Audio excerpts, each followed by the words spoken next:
Di bawah guyuran hujan yang enggan reda, malam-malam di Sulawesi Selatan sering dilewati dengan kecemasan. Saat sebagian dari kita tertidur lelap, saudara-saudara kita di sana harus berkejaran dengan waktu, menyelamatkan diri dari banjir bandang yang datang tiba-tiba, dan tanah longsor yang mengubur harta benda mereka dalam hitungan detik.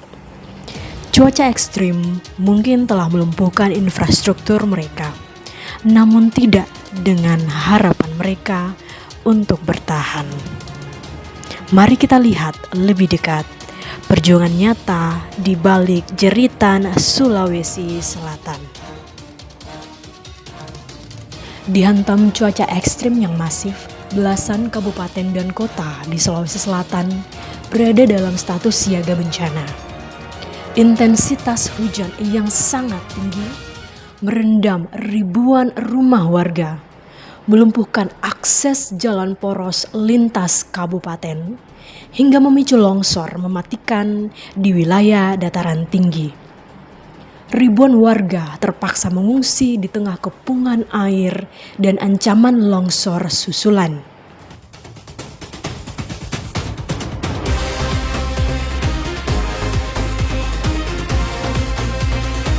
Bencana-bencana yang kita lihat bukanlah sebuah kebetulan yang tiba-tiba datang.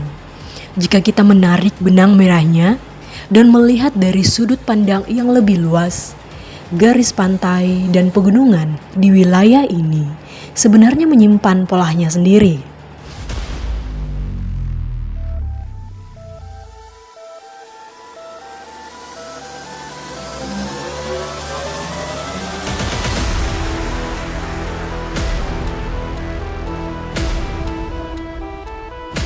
Berdasarkan kajian risiko dan data dari Balai Penataan Bangunan, Prasarana dan Kawasan Sulawesi Selatan, upaya yang telah dilaksanakan untuk mitigasi dan kesiapan bencana meliputi monitoring kejadian bencana yang merupakan langkah dalam manajemen risiko bencana yang bertujuan untuk memberikan informasi yang cepat, tepat, dan akurat terkait situasi di lapangan.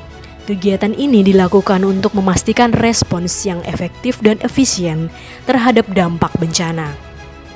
Upaya lain yang dilakukan adalah dengan peningkatan daya berkoordinasi melalui informasi, dengan harapan bahwa informasi dini yang dilaporkan dari setiap unit kerja atau daerah mampu meningkatkan dan mengoptimalkan peranan tanggap darurat sebagai pos siaga bencana yang memiliki sarana dan prasarana berupa aset dan persediaan dalam hal kebencanaan.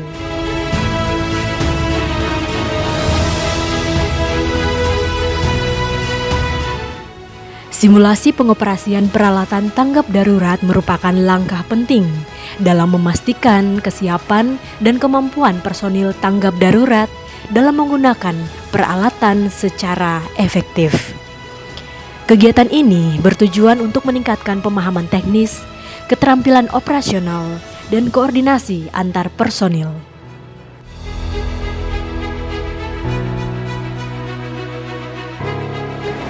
Tenda hunian darurat digunakan sebagai hunian sementara di lokasi bencana. Selain itu, tenda ini memberikan perlindungan mendasar bagi korban bencana dalam waktu singkat.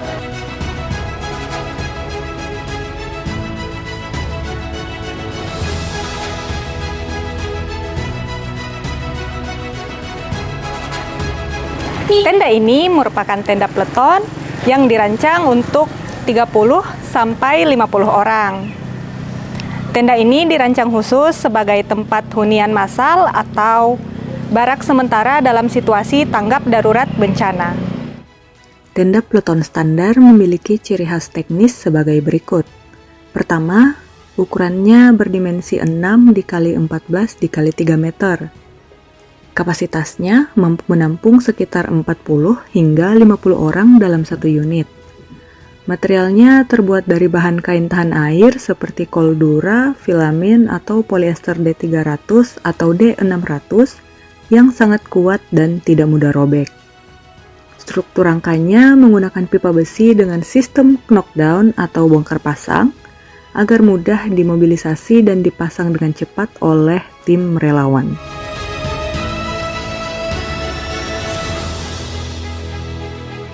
Selain sebagai tempat hunian massal, tenda ini juga memiliki peran krusial sebagai pertama, posko utama atau komando untuk mengatur operasi penyelamatan dan bantuan.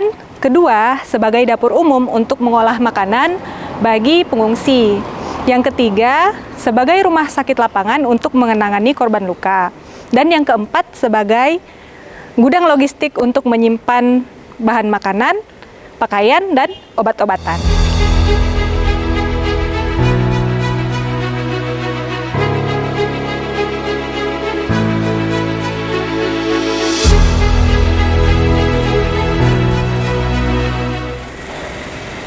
Tenda Fango merupakan tempat hunian sementara yang dipergunakan untuk keperluan darurat medis di lokasi bencana maupun bagi korban bencana atau pengungsi.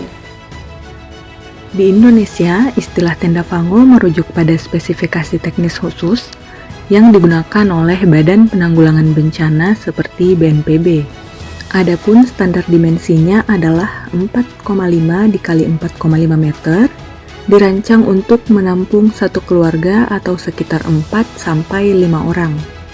Materialnya menggunakan kain polyester filamen dengan double atau triple coating yang 100% tahan air. Struktur rangkanya menggunakan pipa besi atau stainless steel sistem knockdown agar kuat menghadapi angin kencang namun tetap mudah untuk dipasang. Tenda ini dilengkapi fitur khusus berupa sekat dalam untuk pemisahan ruang serta ventilasi yang baik untuk mencegah kondensasi. Tenda ini dirancang dengan model dom yang lebih personal untuk menjaga privasi satu kepala keluarga di lokasi bencana.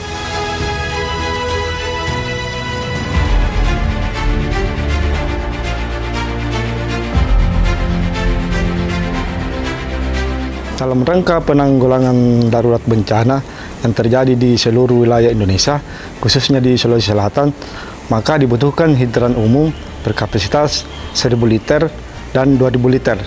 Hidran umum ini sendiri bersifat mobile dengan sistem knockdown untuk mempermudah pemasangan di area lokasi. Hidran umum ini sendiri akan disuplai air bersih dan akan menjadi sumber pengambilan air terdekat bagi masyarakat atau warga baik yang ada di tenda-tenda hunian sementara dan posko-posko kebencanaan.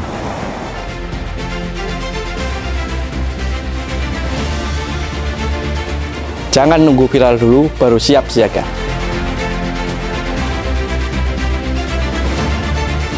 Karena bencana nggak perlu trending topik buat datang.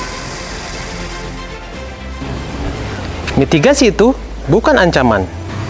Kenali resiko di sekitar kita agar siap menghadapi keadaan darurat. Tapi cara kita menjaga nyawa.